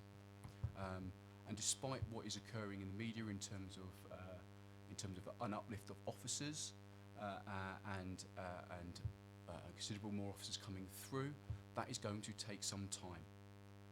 Within Hampshire, that is going to take some considerable time for us to land that, because we haven't recruited for the best part of 10 years in the way that we possibly would have liked to have. So as a result, when we talk about high visibility policing, when we talk about police cars driving down a road, we are in a different position in terms of where we would perhaps like to be. And I think there needs to be a really common understanding amongst us within the room as to what we can actually achieve with what we've got. And I think that's really, really important. So when we look down the list of partnership priorities and we look at what John and I both do in terms of our strategic plans for the year and our monthly meetings, and where we put the focus on our work, we have to make some really tough choices as district commanders. I know that John will agree with me. There is things that we would really, really like to do. We just can't. And we need to be really, really honest with you and the community about what it is we choose to do and what it is we don't choose to do. So I think it's really important that you understand that current resourcing picture within the context of what we're talking about here. Is there anything specific in terms of for Basingstoke District, Councillor Gardner, is there anything you'd like me to cover specifically? Well, I was going to say, you talked about the problems that you have providing the service, but if I can ask not what you can do for us, but what we can do for you to try and fill some of the gaps. I think Simon Bounds already touched on it. I think it's a really clear point for us would be that assistance in getting our message out. We both have engagement plans for our specific districts. Those are quite thorough in terms of what it is we would like to do and how we would like to achieve that. So that may be through conventional methods, so through beat surgeries, through some of those more common things that you'll be aware of.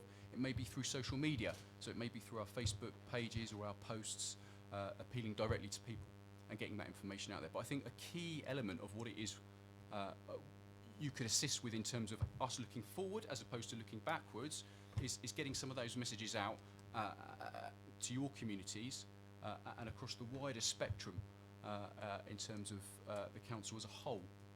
So it's that understanding of where we're coming from, that understanding of actually divulging some of those messages. And those messages are going out constantly on a daily basis. So, for example, at the moment, the North of Hampshire is currently got an issue with burglaries. So it's just being aware of what the current issues are, what the actual advice is from us in terms of prevention advice, a simple prevention advice, and actually assisting us in delivering it. That would be very much welcomed. So in terms of what you can do for us, assisting us with that message and that engagement would very much be welcomed. Can we have that on the recommendations? I've already done it. That's already been noticed. Very Can I important. just come back on that point, because I'm constantly doing that kind of thing on social media. What I've observed is that if you get a response from the public, the best kind of response you get in, for example, burglaries, is if there's been a spate of burglars and there's an arrest and a conviction reported. If you then give the advice at that point, that's when it has the maximum impact, because that's what the public are interested in now. If people have been caught at it and convicted, they will then pay attention to what the message is. Yeah, I don't dispute that at all, because it's all two-way traffic. I think if we can do our part, I know that the police will do theirs as well, and this is a two-way traffic thing. Convictions, I seem to remember, are published in social media as well. Certainly they're in the local papers, because I read the column all the time. They're reported from magistrates' court, locally. Yeah. So it can't be specific, otherwise the workload would be way, way too much. But they're all collated in that approach. Hang on a minute, Mr. Councillor Gardner, if you don't mind. Yeah, just in support of the police and the information they can give out. If people really do want to receive information regular, can simply register on Hans Alert. Yes. The information goes out regular, as you say, about arrests, burglaries, things like that. That information is going out regular, so if you register with it, you'll receive it on a regular basis. Councillor Gardner. I'm registered with Hans Alert, and I do pass these messages on. However, not everybody is aware of Hans Alert, so that facility needs to be publicised. And it's no good waiting for a conviction, because so many incidents go without unsolved, which is inevitable, which is regrettable. And so prevention methods are very necessary, irrespective of conviction. That's a continual message from the police. I moved here 12 years ago, and the first thing I did was ask a police officer to come round, or a safety officer, I think he was called at the time, and said, okay, here's my house. I'm living in Chinham. What do I do? And he gave me all the advice that I needed to do. It's self-protection of your own property. And it's been going on for some time, but I quite agree. I think there is also something about educating members of the public, isn't there? There is something that says, and champions sitting in their communities, which I would class councillors as, have a key role to do with that, that says there are many times when we will extol the virtue of report, and we will hear, well, we don't see a police car, we don't get it. Well, do you know what? We know that's not how police work.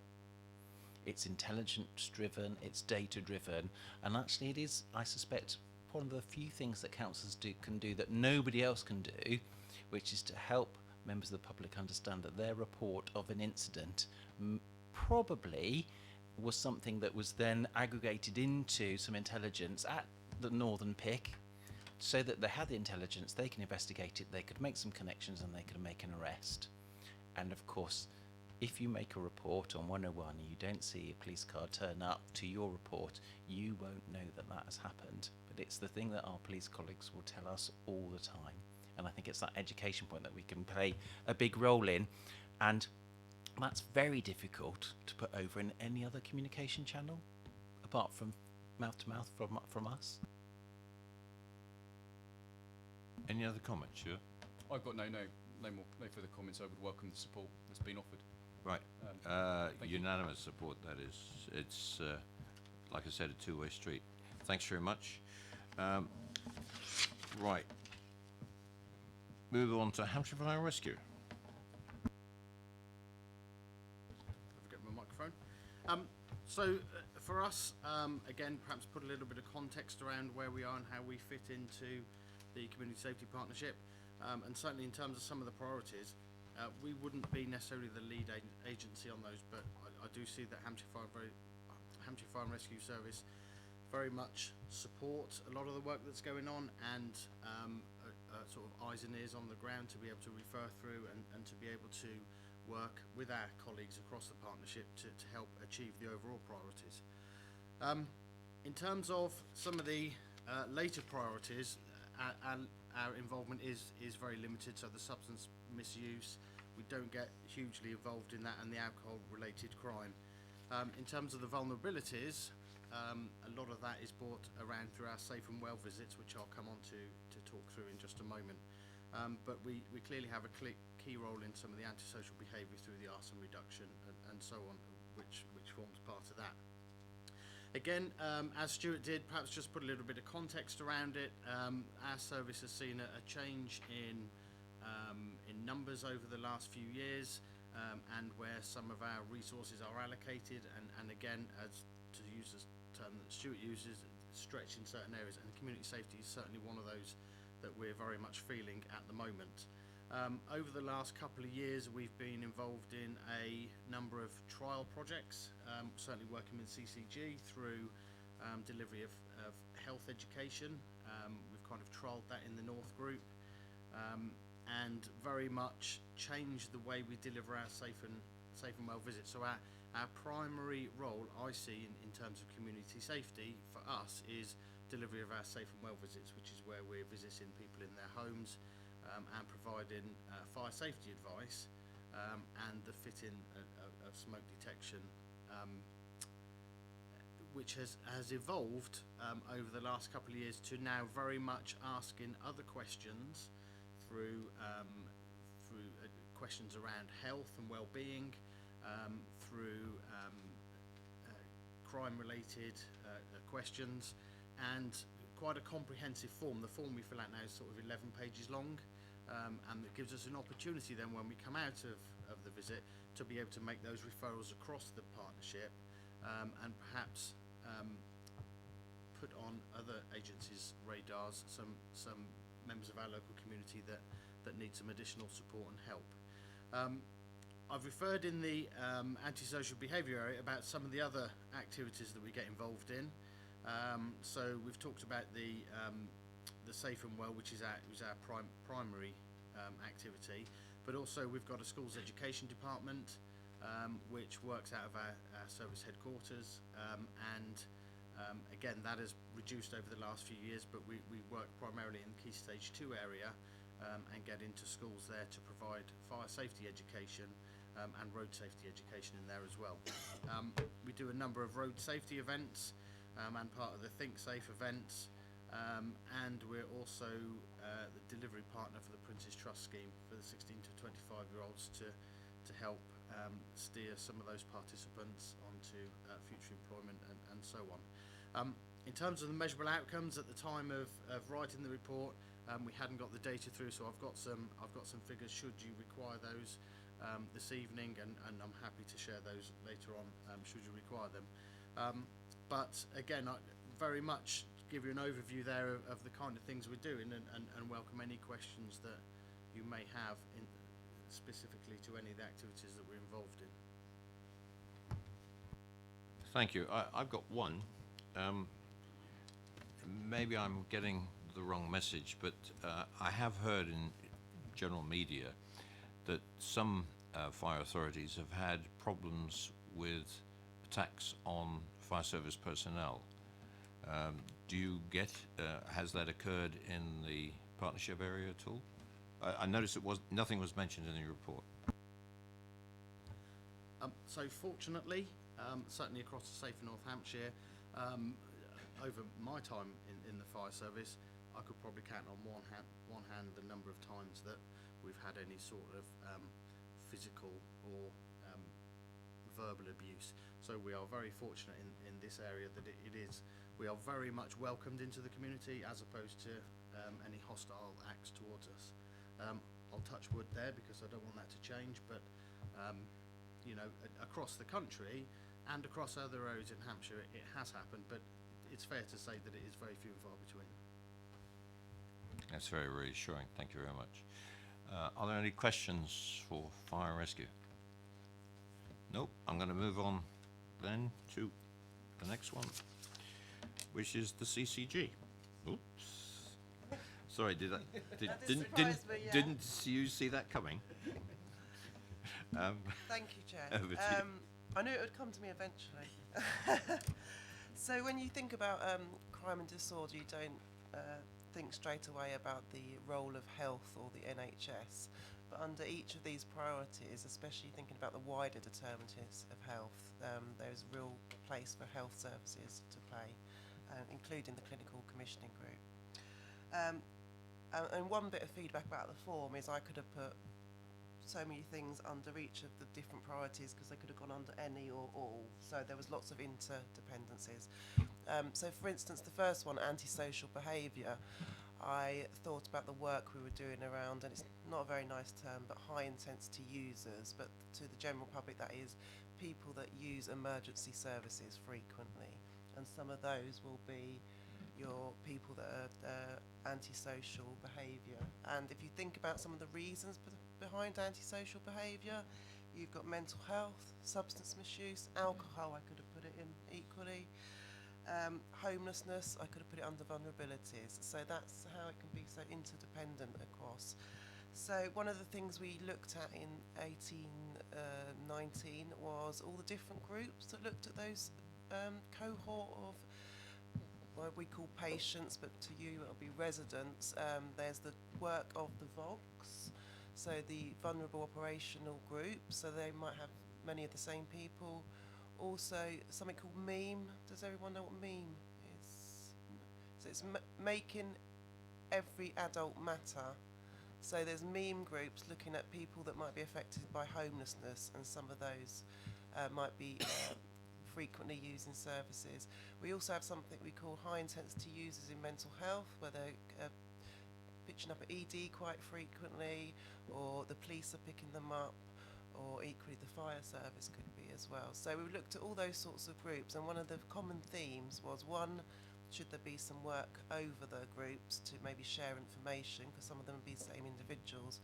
But also one of the things, and Carrie, you might have an opinion, is that, you know, there's limited casework to go and walk through the journey with the individual. So one of the things that Southern Health, our mental health trust, is doing, has put a bid in for over winter to see if we can get some case management of at least the people with mental health problems, which will hopefully have an impact on the VOGs, the MEMEs, the high intensity users. Equally, violent crime. We've been working with the police around that, and the stakeholders have included the security department in Hampshire hospitals, again mental health and other agencies, and that was timely because we built a small group in early 1819, and we've recently now working with something called Mutual Gain with the police, and that's about how you can work in the community and get the community, in this case it's Oakridge or Norden, get the community to come up with some of the answers about how to reduce violent crime, and the health are a key stakeholder in that. So vulnerabilities, again, that's very much a health sector. Anything from the homelessness to people with substance misuse. So I've been talking about North Hampshire CCG mostly, but also in North East and Farnham CCG, and others from that area may know that better. There was a homelessness trailblazer site. So both CCGs are working around the homelessness agenda. Also carers, I mean, we could go on and on about the vulnerable groups that the CCGs work with. Substance misuse, we, again, I could have put that into homelessness, and again, another interdependency. We've been working with our substance misuse provider Inclusion, which is across both CCGs, to see how they can help train the homelessness outreach workers, and we recently did a session to those, including what is it, naroxine, who knows the term, the training, I'll be on here. It's anyway, it's a training if someone has a heroin overdose and how it's a first aid, what is it? Naloxone, that's it. So some physical first aid training about the basic first aid, but also street names of drugs and things. So that's us. So happy to take any questions. Thank you, and you're quite right. You transcend almost all the particular areas. Again, I've got a similar question to you that I addressed to the fire service. That again, and now I know this one is high profile in the NHS generally, is attacks on health workers, both in ambulance crews and in your staff in the hospitals. Yeah. How are you connected? You're satisfied you're connected interagency with the police on that one. But again, we've got the authorities, and I know a lot of the vulnerabilities, the homelessness, everything else. We have an awful lot, and we have very good engagement with the CCG as far as the local authority is concerned. Are there any gaps? I think this is one thing the strategic partnership is worth discussing if it occurs. I don't want to dream things up. Are there any gaps where we could fill in? I can't think of any immediate gaps, but obviously the main place that we do experience violence and attacks on staff is the emergency department in ED, and also our SCAS, so our ambulance workers. I think it's a difficult balance, because obviously the perpetrators, there might be some reasons behind which you've got to look at the social and emotional maybe health of that well-being, but also through our high intensity user groups, and this is where the police can help, is actually when does it turn over into an actual offence to be misusing emergency services. That could be the next person is phoning for a heart attack, for instance, and so that you have to have that steady line. I suppose it's the same for police, is the softer bit about how you care for someone, but also consequences to some behaviours. So it's very much a balanced act. Work my way down the table. Oh, sorry. Because of the topic being discussed, Chairman, I need to declare a personal and potentially prejudicial interest. My daughter was a high-intensity user. She's passed away, but there is still a serious investigation with the NHS. I don't know if I should leave the room at this moment. I'll take advice from officers, but in my opinion, no, because it doesn't prejudice anything you're going to say, because you are here, and thank you for advising us of that, but that's a personal issue. You're here representing a local authority, and I can't see personally, unless I stand corrected, that there's any conflict at all of you staying in the room and contributing, as you have done valuably up to this point, and hopefully as we move on. Yes, Councillor. Yeah, my question was really to do with the extent of the provision of mental health services to, for example, the people engaging in antisocial behaviour, because it does seem that a high proportion of those people do suffer from mental health problems, and really is provision for mental health services in our area sufficient to deal with those issues? I mean, I won't go into the whole provision of mental health services because we'll be here many hours, but we've got obviously many work streams, including crisis of people that are in crisis that are turning up at ED. But I think the thing I mentioned earlier about having a case manager for people that are using services a lot is acknowledging there'll be reasons behind why people are using services a lot. And it won't be just, because it's bad behaviour. There'll be social determinants. They might not be feeling secure. They might not have housing. They may be in crisis. So it's really important that we do case manage some of these things. But we're also looking at how we can improve the preventative services such as wellbeing centres. And we've also now got something we're calling social prescribers to work in GP practices where we can point people in the right direction so people don't slip through the net. Hope that answers your question. Is available for it? That was the sufficient resources to meet the demands for these services. That's my question.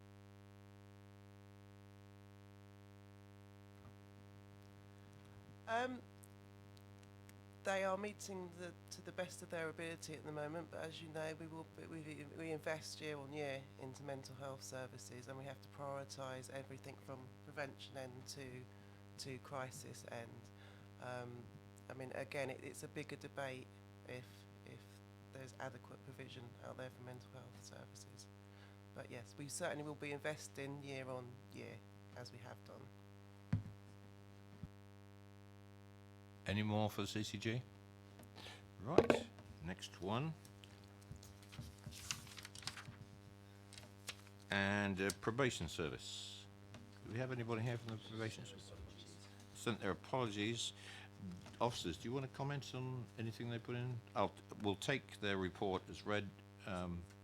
If you have any questions with regard to what was included in the probation service submission, please would you contact them directly.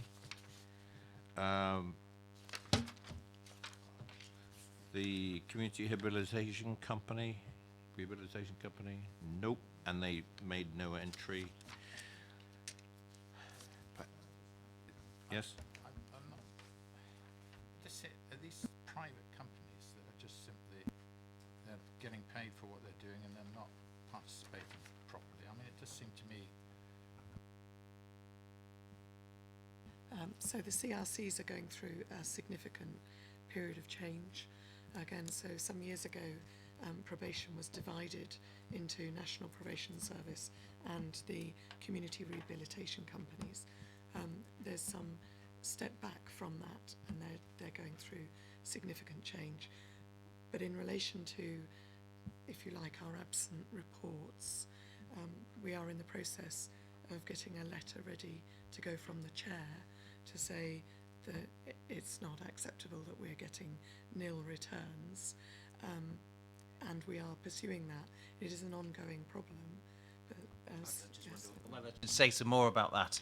It has always been something that struck me as the chair, and I probably shouldn't be scrutinising our own activity, but hopefully the panel would agree with me that it's an interesting dilemma I think we find ourselves in, that we have some statutory partners, Hampshire County Council being one of them, who in the time that I've been involved with the partnership have never attended a meeting, not one, and haven't put in a submission.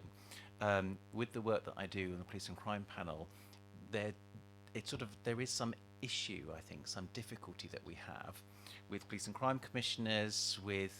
In Hampshire, we've got, if you like, in some respects, 3 unitaries with the Isle of Wight, Southampton and Portsmouth, and the rest of us are just districts, and the Police and Crime Commissioner will have conversations with the higher tier authorities, not with districts and boroughs. And I think there is something for me that says that in statute and roles and responsibilities needs a level of clarification as far as who's responsible for what the value of those roles are, particularly with CSPs. And also, I think when I look at the work of some CSPs or what some partners say to us as a community safety partnership, as far as our model in operating versus some of the other ones that operate across the county, that there is a question mark, I suppose, about the resource that you put in and the partnership working that you get from some partners. When if you have a unitary, you get the higher tier authority automatically in the room. So it is fair to say it is something that we've been questioning, pushing, almost trying to publicly embarrass. We got a little bit of pushback when the statutory partners who hadn't ever attended a meeting, we did start putting them as open bracket sleeping partners, close brackets. That did get some comment, as you can imagine, but I think it is one of those things that I would hope you would agree with me as scrutineers of our function, would say there is something about not having the higher tier statutory strategic partners coming to our meetings or making a submission. Last but not least, Paddy. Chairman, thank you. I don't intend going through the report. You can read that. It's not too much to it. What I would like to do is set the context in terms of the military community, and I speak mainly for the Army, but of course the RAF, a lot of these issues also apply to them. So we as a community are a community within a community. As I said earlier, about 1/10 of the Rushmore community. We are self-sustaining, but not self-sufficient. So we have our own service police, we have our own Army Welfare Services, who tend to deal a lot of the issues that we've been discussing, but not all of them, nor should we. And we do, of course, require the support of the various civil agencies that are sat around this table as well. That said, we also have a supporting role, and some examples of that are contained in the report. We're working with Rushmore Police in particular, but also changes coming to the military community. In Aldershot, we're about to start the future accommodation model pilot. Some of you may have heard of it. And what this effectively means is that as a military community concentrated in garrison areas, it's going to become less and less. And so more of our soldiers and their families will be moving out into the local community, and therefore less easy for us to support, and perhaps might become, in some cases, more issues for yourselves going forward. So change in terms of how we're living. That said, in terms of the 4 strategic priorities, I think generally our, if you like, offending rates are fairly low, and that's not through any statistical data I'm comparing it to, it's through anecdotal data or lack of it that comes across my desk. But again, we're not whiter than white. Of course, we do have some issues. And in terms of the 4 priorities, we're dealing with those, say, internally as well, with information campaigns and, where applicable, testing regimes, and we're quite strict on that. The real issue I tend to have in terms of security, and I use the term security as a blanket to wrap all the issues that we're dealing with, is in terms of perception. And it's perception of lack of security that I'm dealing with on a day-to-day basis. And that comes from, if you like, the number of incidents, which is then magnified by what the media message is of the day, the lack of visible reassurance. I'm not pointing that to civil authorities, it's also in terms of military resources or lack of them. Also social media, which is unregulated, and the message that's putting out. And then you wrap that around the fact that quite often half of our family group are somewhere else because they're deployed, and therefore there's a feeling of insecurity because the family effectively in some ways is cut in half. And what we're doing about that, I need to get factual information across to our community. And the way we're doing that is I'm starting garrison commander drop-in centres so our families can come and give me their concerns direct, and where I can support them in dealing with it. We're looking at setting up a neighbourhood watch scheme. Haven't got one, which you think is strange in the military community, but we haven't. But we should be good at it once we get up and running. We have garrison magazines, and we're going to have a security page in there for getting the message out. We also have our own social media, which we'll be using. And as I said earlier, we're just about to start a project with Rushmore Police in terms of getting the police onto the radio. I'm not sure we've got a name for that yet, whether it's Bobby in the Box or Half Acres, Half Hour. We're working on it. But the whole aim of this, if you like, is to provide a degree of reassurance to fight this perception of lack of security, and in some cases deterrence. So that really is the main issue I deal with. I say we're, in terms of summary, we are supported by yourselves, but we're also supporting. We can give something back. I say we can sustain ourselves to a degree, but not completely. And where the CSP comes in, really, I think, is joining all together. That's where it's particularly useful for us as a community, for having that voice outwards, but also getting the information coming back in and down. That really is it from me. Are there any questions for Aldershot Garrison?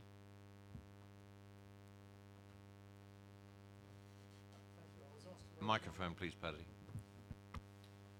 I was asked to raise one question regarding, in particular, the future accommodation model. Because of the location of the garrison and the fact it's right on the border with Hart, there was a concern about potential displacement, since a lot of the focus tends to be on Aldershot, whether that is moving some of the antisocial behaviour in particular to Fleet. And I was asked to raise that with you. Are you therefore looking at whatever you're doing, not just on a Rushmore basis, but on a slightly wider basis?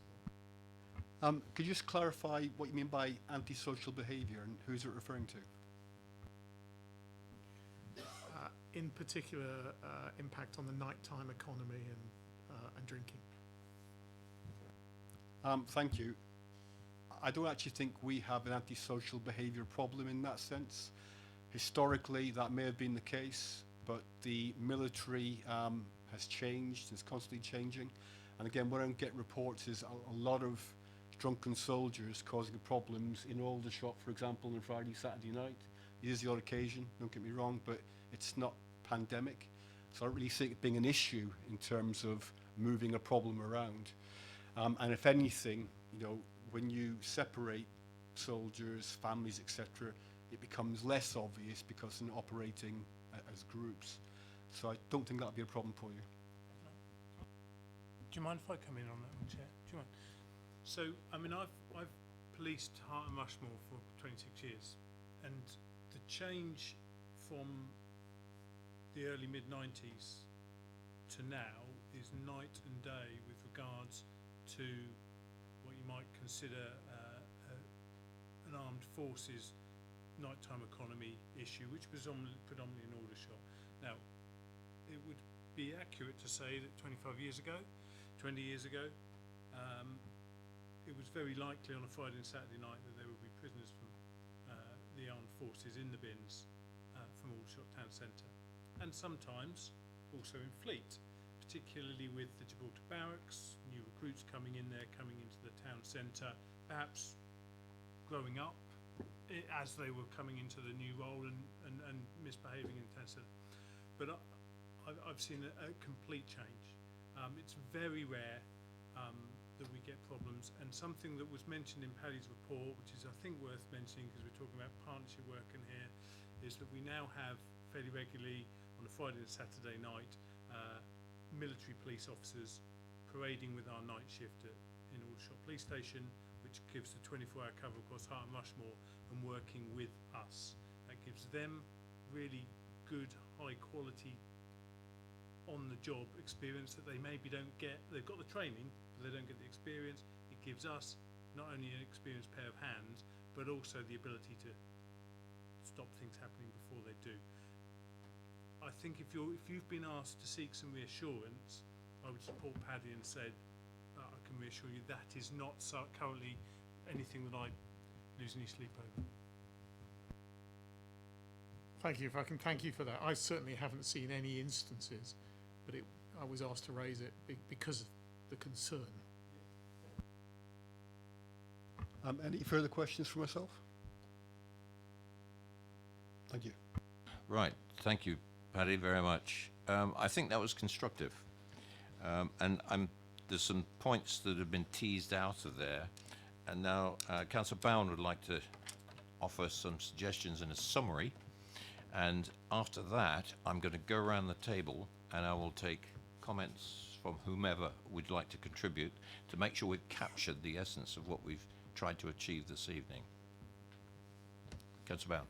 Thank you very much. Really, I just wanted to summarise the points that I've taken away as the chair. And for me, we've always tried to evolve this process.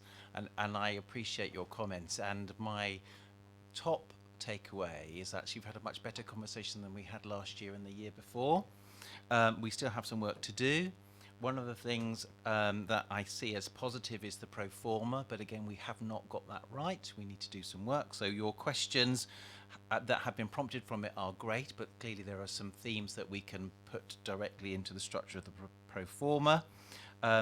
Quite a lot of that is about data and trends. I think it might be quite useful as well to understand what the key performance indicators are for each local authority, because ultimately you're sort of being thrown into an aggregated sort of process, but understanding the local position might be quite useful, because it is our job, I suspect, in this room to translate some of that. And to give you some more information about what we're doing, where we're doing it, where the gaps are, and I suspect also for all agencies, where the issues are, where the barriers are, so you can understand what work we're doing about, because I suspect there's a danger we talk about everything that we're doing that's going well, and I think we might be missing a trick if we don't stretch ourselves a bit more to say, well, do you know, this is what we've tried and didn't work, so that, again, we can demonstrate that we're not just sitting in the safe seat. And sharing that where we are as far as this is a strategic partnership that we have, but absolutely what goes on underneath it as far as the operational group, because that's where the nuts and bolts of the activity are, and I would say where the real value add and the powerful activity is. And I leave with that thought that I sort of touched on, which is there is something about community safety partnerships and understanding their role, how they fit into an evolving criminal justice system and who's doing what. I think we can hold our head up high that we're doing a great job, and the inspector's report of the police did point to us as best practice across the whole county, and I also take quite a lot of confidence from the Assistant Chief Constable, Scott, I shouldn't really just go with his name, first name, just Scott Cholter, and because he will always say if only he could replicate what we do in North Hampshire across the whole of the Hampshire, he'd be a very happy man. So those are my takeaways, and just to resolve some of those issues, certainly with the higher tier authorities, we are writing a letter at the moment, because there is something about their lack of attendance for me which needs to have a light shone on it. So that's mine, Chair. Happy to take any other comments from members. Right, before we move around the table, I've got a couple. One was the broadcasting, and I think we can all take this on board as an action, of access to police data, to make sure that you can register on the Hans alert. We as councillors can do that in our own domains. We can push that as an objective or a conclusion from the evening. One thing I'd like to push out, abbreviations. We've got some abbreviations in these reports which, I'm sorry, I haven't got a clue.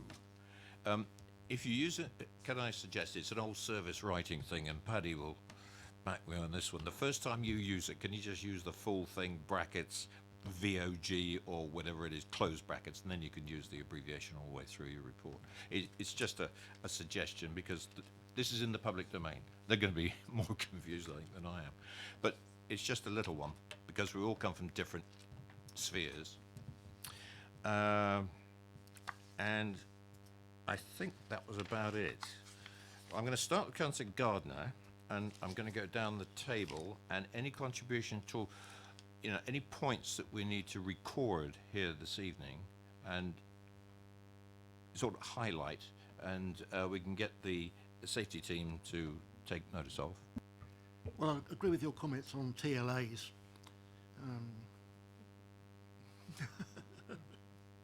But my main concern would be communication and cascading information down, whether it be with member briefings, which I'm sure Simon could lead from his position, parish council briefings, and down to residents generally through our newsletters. But there is lots of information which we can pump down, which can then stir interest from the public, who can then go and find the information that they need. Wonder if I could pass one comment. It is to my frustration that we did an all members presentation in this very room. We tried to open it up to county councillors and parish councillors, and speaking on behalf of Basingstoke and Dean, that is, so we thought that's the area to do it. And we had a shameful attendance. So if you get that invitation, I would encourage you to come along and encourage your colleagues. It's just a quick question regarding hate crime. In the table 1, it's not on there, but it's increased by 21% in this year, 17-18, and it's double the national average. Why is it not on the main table? I think that's quite a valid point. Who would like to comment on that from the agencies, please? I think we'll have to take that back to our analyst and come back to you with a response. We can do that through the chair. Thank you. No, no, no. Yes? Yeah, just one point's gone back to really where we started the meeting, really. Just in relation to the reports, it'd be nice to have just a little bit more detail on the outcomes and whether something has been achieved or not achieved. It doesn't have to be war and peace, just how the partnerships have worked together to achieve or not achieve, and then it can be reviewed. It's always really useful when we have these kinds of meetings, because when you're so familiar with things, you can overlook what other people might want to know. I'm hoping when we come back for our, in fact I'm not hoping, I know, that when we come back for our 6-month review, our interim meeting, what you have in front of you will look different to what you have in front of you today. Yeah, can I just pick up a point that you made earlier, is how many new people there are keep turning up at these meetings. I think it would be a good idea to encourage the authorities to have some kind of consistent presence, because then you're not reinventing the wheel every meeting. I mean, I came last year and I learnt a lot, and perhaps I've learnt something today as well. We will continue to, and it's certainly one of the things, because we've reviewed our terms of reference as well, so doing our utmost, but understanding that we live in a political and uncertain world, we're trying our best. But again, sometimes that comes just down to there haven't necessarily been changes in the authority, but people change which, outside body or whatever representation that they have. So perhaps, again, a message you could take back and encourage you to support us with your authority. You haven't seen me before because I've been a reserve on this committee. And, one steps in when one needs to. But you might see a bit more of me. Going around, questions, points. Paddy? Stuart? Brian? No. I thank you very much for coming. I think it's been very worthwhile, and I think we've made progress. And the one thing about a meeting like this is communication. And you can send all the emails in the world. That's not communication, that's sending a message. This is communication. And this interaction, let's keep it up. There are other meetings underneath this that are going on the operational side. Use those methods of communication as well, because you might get spikes in all our issues that we come along. Thank you very much, everybody.